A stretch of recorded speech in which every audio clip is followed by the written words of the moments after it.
So, Mark, Councillor Templeton's happy to... Councillor Templeton, which one? The other one. Mark, far away, please. Thank you. This decision, this report before you is to make a decision to make plan change 4 operative.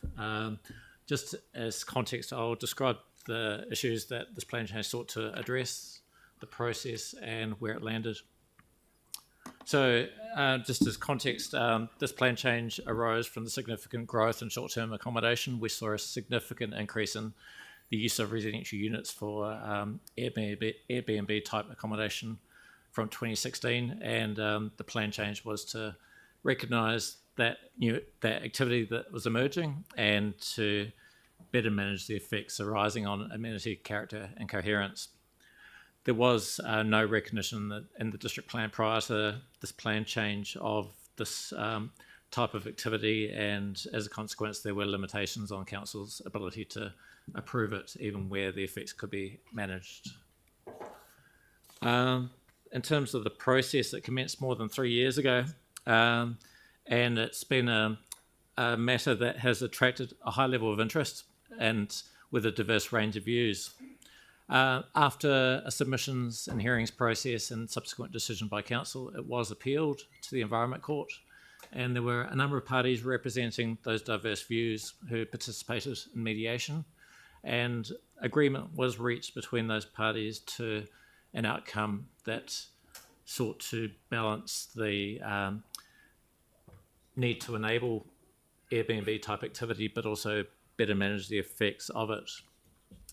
So in a nutshell, the rules as agreed to at mediation and resolved by the Environment Court, they are more enabling of this type of accommodation up to a limit of 60 nights per year in residential zones and up to 180 nights in rural zones. They make a distinction between hosted accommodation where the host is present and unhosted.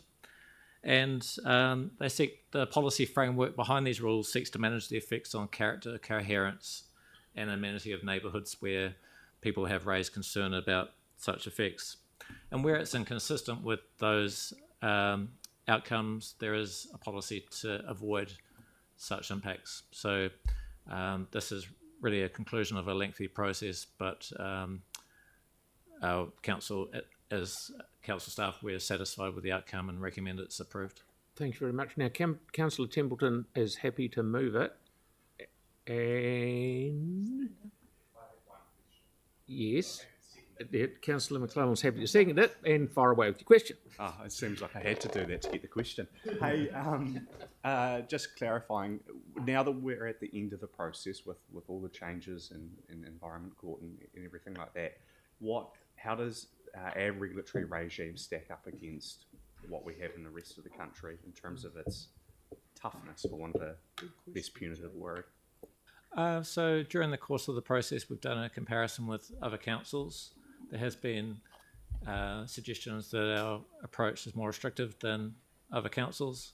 We think it's balanced and is still enabling of the activity, at least up to 60 days, and is more enabling than what the operative district plan had before it. I think sight has been lost in the past by some criticising this as in saying it's the most restrictive by the fact that this outcome is far more enabling than what would have otherwise been the case without this plan change.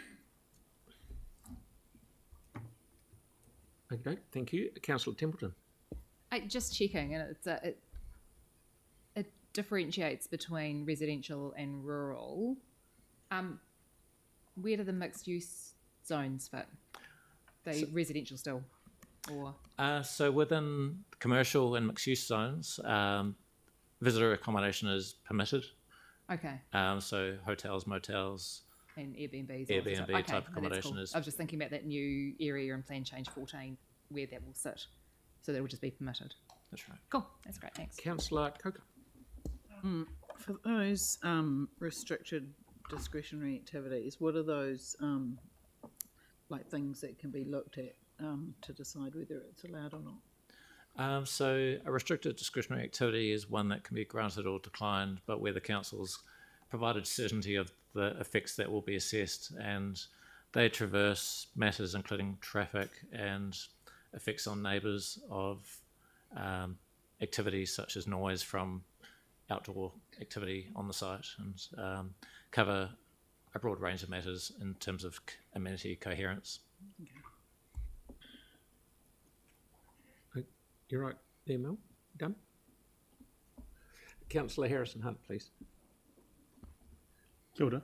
Kia ora. I just want to ask about the resource consents and the turnaround time for this as such in terms of accommodation. So there's about there's 12 resource consents already been approved in the last 3 months for visitor accommodation, not under these provisions, but under the existing provisions. The turnaround times have been relatively quick, and the staff are preparing for an influx of applications if that does happen. So we're preparing for that situation should we get a whole number in. Okay. Thanks. Thank you very much. That's questions. Have we got any debate? Nope. I'll put the motion. All those in favour? Aye. All those against? Thank you. Sorry, Aaron? Can you register my vote against? Thanks, Phil.